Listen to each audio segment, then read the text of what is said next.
ತನ್ನ ಹುಚ್ಚು ನಿರ್ಧಾರಗಳಿಂದ ವಿಶ್ವದ ಆರ್ಥಿಕತೆಯ ಬುಡ ಅಲ್ಲಾಡಿಸುತ್ತಿರುವ ಟ್ರಂಪ್ ಇದೀಗ ರಷ್ಯಾ ಉಕ್ರೇನ್ ಯುದ್ಧದ ವಿಚಾರದಲ್ಲೂ ಕೂಡ ಯೂಟರ್ನ್ ಹೊಡೆದಿದ್ದಾರೆ. ಇಷ್ಟು ದಿನ ಪುಟಿನ್ ನನ್ನ ಮಿತ್ರ ಅಂತಿದ್ದ ಅಮೆರಿಕ ಅಧ್ಯಕ್ಷನ ವರಸೆ ಬದಲಾಗಿದ್ದಾಗಿದೆ. ಯಾಕೆ ತೋರಿಸ್ತೀವಿ.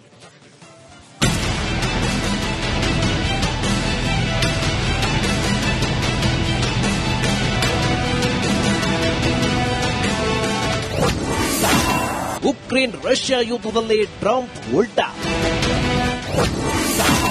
ಜೆಲೆನ್ಸ್ಕಿ ಪಡೆಗೆ ಗೆಲುವು ಎಂದ ಯುಎಸ್ಎ ಅಧ್ಯಕ್ಷ ಡೊನಾಲ್ಡ್ ಟ್ರಂಪ್ ವಿಶ್ವದ ಆರ್ಥಿಕತೆಯ ದೊಡ್ಡಣ್ಣ, ಅಮೆರಿಕದ ಅಧ್ಯಕ್ಷ.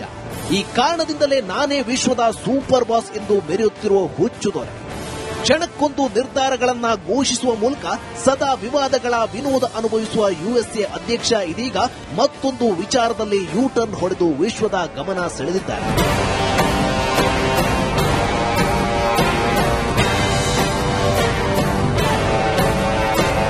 ಹೌದು, ಈ ಹಿಂದೆ ರಷ್ಯಾದೊಂದಿಗೆ ಯುದ್ಧ ಕೊನೆಗೊಳ್ಳಬೇಕಿದ್ರೆ ಉಕ್ರೇನ್ ತನ್ನ ಕೆಲವು ಪ್ರದೇಶವನ್ನು ರಷ್ಯಾಗೆ ಬಿಟ್ಟುಕೊಡಬೇಕಾಗಬಹುದು ಎಂದಿದ್ದ ಟ್ರಂಪ್ ಈಗ ತನ್ನ ವರಸೆಯನ್ನೇ ಬದಲಿಸಿದ್ದಾರೆ.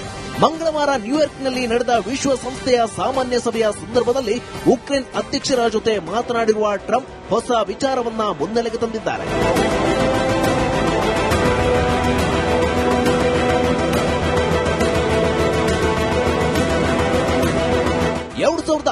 ರಿಂದ ರಷ್ಯಾ ಆಕ್ರಮಿಸಿಕೊಂಡಿರುವ ಎಲ್ಲಾ ಪ್ರದೇಶವನ್ನ ಉಕ್ರೇನ್ಗೆ ಮರಳಿ ಪಡೆಯಬಹುದು ಎಂದು ಟ್ರಂಪ್ ಹೇಳಿದ್ದಾರೆ.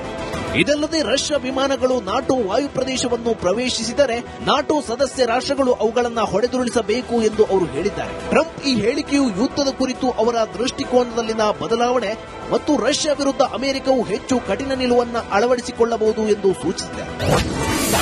ತ್ರಿಶಕ್ತಿ ಸಂಗಮದಿಂದ ಮಂಕಾದ್ರ ಟ್ರಂಪ್.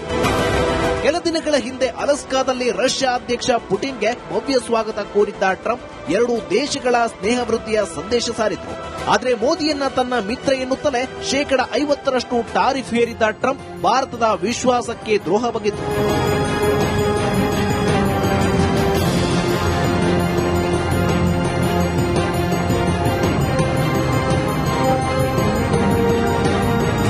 ಅಮೆರಿಕದ ಇಬ್ಬಗೆ ನೀತಿಯನ್ನ ಅರಿತ ಭಾರತ, ಚೀನಾ ಮತ್ತು ರಷ್ಯಾ ಶಾಂಘೈ ಶೃಂಗಸಭೆಯಲ್ಲಿ ಒಗ್ಗಟ್ಟಿನ ಮಂತ್ರ ಜಪಿಸಿದ್ದು ಟ್ರಂಪ್ ಕಣ್ಣು ಕೆಂಪಾಗುವಂತೆ ಮಾಡಿದೆ.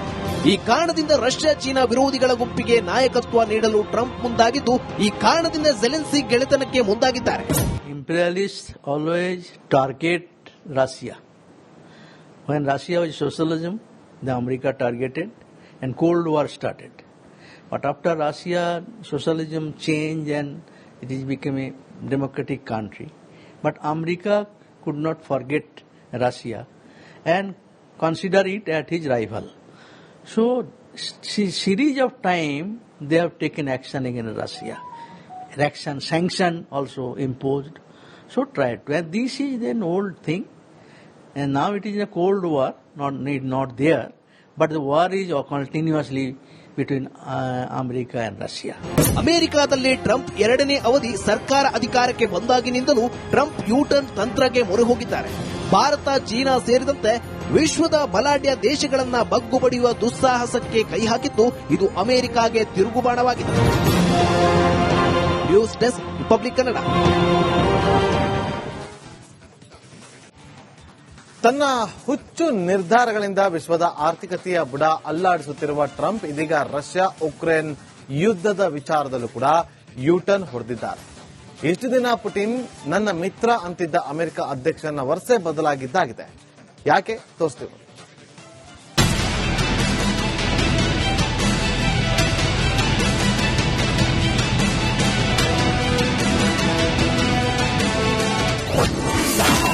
ಉಕ್ರೇನ್ ರಷ್ಯಾ ಯುದ್ಧದಲ್ಲಿ ಟ್ರಂಪ್ ಉಲ್ಟಾ. ಜೆಲೆನ್ಸ್ಕಿ ಪಡೆಗೆ ಗೆಲುವು ಎಂದ ಯುಎಸ್ಎ ಅಧ್ಯಕ್ಷ ಡೊನಾಲ್ಡ್ ಟ್ರಂಪ್ ವಿಶ್ವದ ಆರ್ಥಿಕತೆಯ ದೊಡ್ಡಣ್ಣ, ಅಮೆರಿಕದ ಅಧ್ಯಕ್ಷ. ಈ ಕಾರಣದಿಂದಲೇ ನಾನೇ ವಿಶ್ವದ ಸೂಪರ್ ಬಾಸ್ ಎಂದು ಮೆರೆಯುತ್ತಿರುವ ಹುಚ್ಚು ದೊರೆ.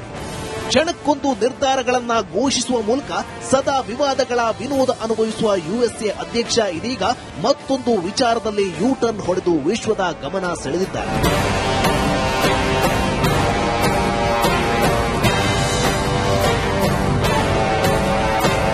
ಹೌದು, ಈ ಹಿಂದೆ ರಷ್ಯಾದೊಂದಿಗೆ ಯುದ್ಧ ಕೊನೆಗೊಳ್ಳಬೇಕಿದ್ರೆ ಉಕ್ರೇನ್ ತನ್ನ ಕೆಲವು ಪ್ರದೇಶವನ್ನು ರಷ್ಯಾಗೆ ಬಿಟ್ಟು ಕೊಡಬೇಕಾಗಬಹುದು ಎಂದಿದ್ದ ಟ್ರಂಪ್ ಈಗ ತನ್ನ ವರಸೆಯನ್ನೇ ಬದಲಿಸಿದ್ದಾರೆ. ಮಂಗಳವಾರ ನ್ಯೂಯಾರ್ಕ್ನಲ್ಲಿ ನಡೆದ ವಿಶ್ವಸಂಸ್ಥೆಯ ಸಾಮಾನ್ಯ ಸಭೆಯ ಸಂದರ್ಭದಲ್ಲಿ ಉಕ್ರೇನ್ ಅಧ್ಯಕ್ಷರ ಜೊತೆ ಮಾತನಾಡಿರುವ ಟ್ರಂಪ್ ಹೊಸ ವಿಚಾರವನ್ನ ಮುನ್ನೆಲೆಗೆ ತಂದಿದ್ದಾರೆ.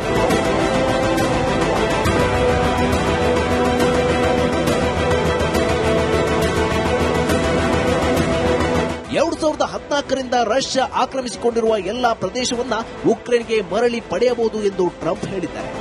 ಇದಲ್ಲದೆ ರಷ್ಯಾ ವಿಮಾನಗಳು ನಾಟೋ ವಾಯು ಪ್ರದೇಶವನ್ನು ಪ್ರವೇಶಿಸಿದರೆ ನಾಟೋ ಸದಸ್ಯ ರಾಷ್ಟ್ರಗಳು ಅವುಗಳನ್ನು ಹೊಡೆದುರುಳಿಸಬೇಕು ಎಂದು ಅವರು ಹೇಳಿದ್ದಾರೆ. ಟ್ರಂಪ್ ಈ ಹೇಳಿಕೆಯು ಯುದ್ಧದ ಕುರಿತು ಅವರ ದೃಷ್ಟಿಕೋನದಲ್ಲಿನ ಬದಲಾವಣೆ ಮತ್ತು ರಷ್ಯಾ ವಿರುದ್ಧ ಅಮೆರಿಕವು ಹೆಚ್ಚು ಕಠಿಣ ನಿಲುವನ್ನು ಅಳವಡಿಸಿಕೊಳ್ಳಬಹುದು ಎಂದು ಸೂಚಿಸಿದೆ. ತ್ರಿಶಕ್ತಿ ಸಂಗಮದಿಂದ ಮಂಕಾದ್ರ ಟ್ರಂಪ್. ಕೆಲ ದಿನಗಳ ಹಿಂದೆ ಅಲಸ್ಕಾದಲ್ಲಿ ರಷ್ಯಾ ಅಧ್ಯಕ್ಷ ಪುಟಿನ್ಗೆ ಭವ್ಯ ಸ್ವಾಗತ ಕೋರಿದ್ದ ಟ್ರಂಪ್ ಎರಡೂ ದೇಶಗಳ ಸ್ನೇಹ ವೃದ್ಧಿಯ ಸಂದೇಶ ಸಾರಿದರು. ಆದರೆ ಮೋದಿಯನ್ನ ತನ್ನ ಮಿತ್ರ ಎನ್ನುತ್ತಲೇ 50% ಟಾರಿಫ್ ಹೇರಿದ್ದ ಟ್ರಂಪ್ ಭಾರತದ ವಿಶ್ವಾಸಕ್ಕೆ ದ್ರೋಹ ಬಗೆದರು.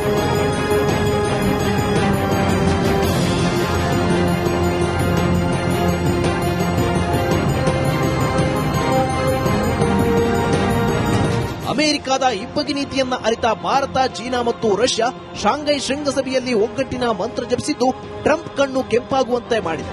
ಈ ಕಾರಣದಿಂದ ರಷ್ಯಾ ಚೀನಾ ವಿರೋಧಿಗಳ ಗುಂಪಿಗೆ ನಾಯಕತ್ವ ನೀಡಲು ಟ್ರಂಪ್ ಮುಂದಾಗಿದ್ದು, ಈ ಕಾರಣದಿಂದ ಝೆಲೆನ್ಸ್ಕಿ ಗೆಳೆತನಕ್ಕೆ ಮುಂದಾಗಿದ್ದಾರೆ. Imperialists always target Russia.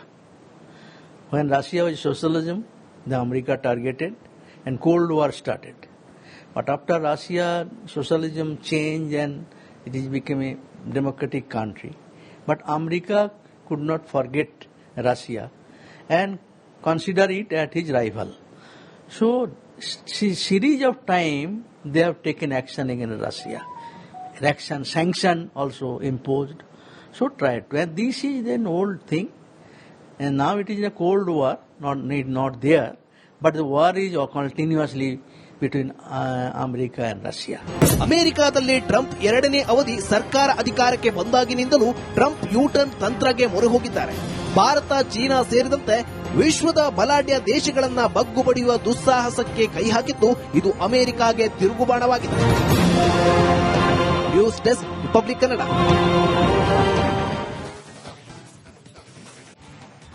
ತನ್ನ ಹುಚ್ಚು ನಿರ್ಧಾರಗಳಿಂದ ವಿಶ್ವದ ಆರ್ಥಿಕತೆಯ ಬುಡ ಅಲ್ಲಾಡಿಸುತ್ತಿರುವ ಟ್ರಂಪ್ ಇದೀಗ ರಷ್ಯಾ ಉಕ್ರೇನ್ ಯುದ್ಧದ ವಿಚಾರದಲ್ಲೂ ಕೂಡ ಯೂಟರ್ನ್ ಹೊಡೆದಿದ್ದಾರೆ.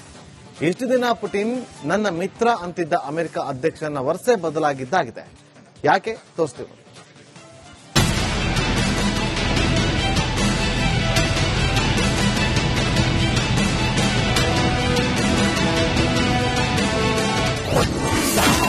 ಉಕ್ರೇನ್ ರಷ್ಯಾ ಯುದ್ಧದಲ್ಲಿ ಟ್ರಂಪ್ ಉಲ್ಟಾ.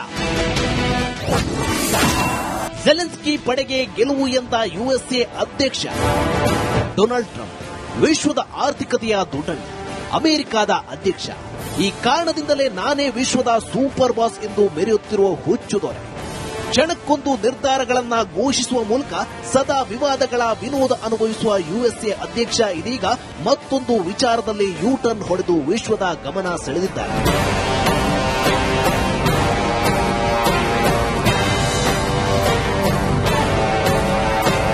ಹೌದು, ಈ ಹಿಂದೆ ರಷ್ಯಾದೊಂದಿಗೆ ಯುದ್ಧ ಕೊನೆಗೊಳ್ಳಬೇಕಿದ್ರೆ ಉಕ್ರೇನ್ ತನ್ನ ಕೆಲವು ಪ್ರದೇಶವನ್ನು ರಷ್ಯಾಗೆ ಬಿಟ್ಟು ಕೊಡಬೇಕಾಗಬಹುದು ಎಂದಿದ್ದ ಟ್ರಂಪ್ ಈಗ ತನ್ನ ವರಸೆಯನ್ನೇ ಬದಲಿಸಿದ್ದಾರೆ. ಮಂಗಳವಾರ ನ್ಯೂಯಾರ್ಕ್ನಲ್ಲಿ ನಡೆದ ವಿಶ್ವಸಂಸ್ಥೆಯ ಸಾಮಾನ್ಯ ಸಭೆಯ ಸಂದರ್ಭದಲ್ಲಿ ಉಕ್ರೇನ್ ಅಧ್ಯಕ್ಷರ ಜೊತೆ ಮಾತನಾಡಿರುವ ಟ್ರಂಪ್ ಹೊಸ ವಿಚಾರವನ್ನ ಮುನ್ನೆಲೆಗೆ ತಂದಿದ್ದಾರೆ.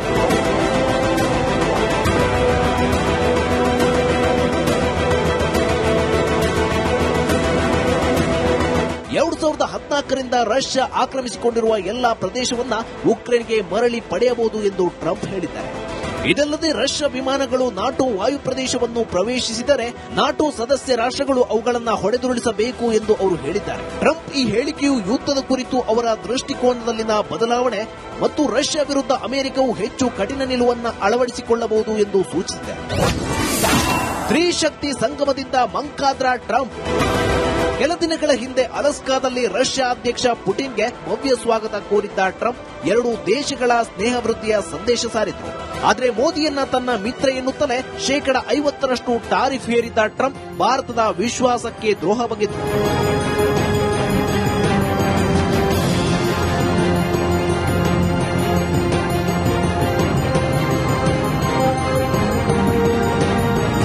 ಅಮೆರಿಕದ ಇಬ್ಬಗೆ ನೀತಿಯನ್ನ ಅರಿತ ಭಾರತ, ಚೀನಾ ಮತ್ತು ರಷ್ಯಾ ಶಾಂಘೈ ಶೃಂಗಸಭೆಯಲ್ಲಿ ಒಗ್ಗಟ್ಟಿನ ಮಂತ್ರ ಜಪಿಸಿದ್ದು ಟ್ರಂಪ್ ಕಣ್ಣು ಕೆಂಪಾಗುವಂತೆ ಮಾಡಿದೆ.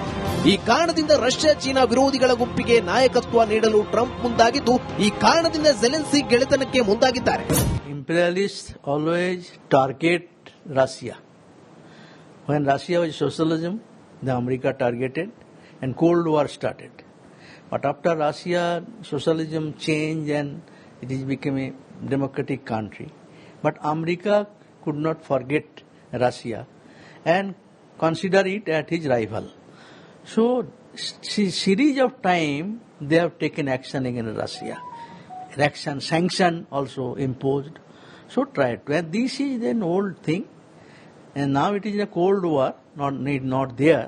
But the war is continuously between America and Russia. ಅಮೆರಿಕಾದಲ್ಲಿ ಟ್ರಂಪ್ ಎರಡನೇ ಅವಧಿ ಸರ್ಕಾರ ಅಧಿಕಾರಕ್ಕೆ ಬಂದಾಗಿನಿಂದಲೂ ಟ್ರಂಪ್ ಯೂಟರ್ನ್ ತಂತ್ರಕ್ಕೆ ಮೊರೆ ಹೋಗಿದ್ದಾರೆ. ಭಾರತ, ಚೀನಾ ಸೇರಿದಂತೆ ವಿಶ್ವದ ಬಲಾಢ್ಯ ದೇಶಗಳನ್ನ ಬಗ್ಗು ಬಡಿಯುವ ದುಸ್ಸಾಹಸಕ್ಕೆ ಕೈ ಹಾಕಿದ್ದು ಇದು ಅಮೆರಿಕಾಗೆ ತಿರುಗುಬಾಣವಾಗಿದೆ. News desk, Republic Kannada.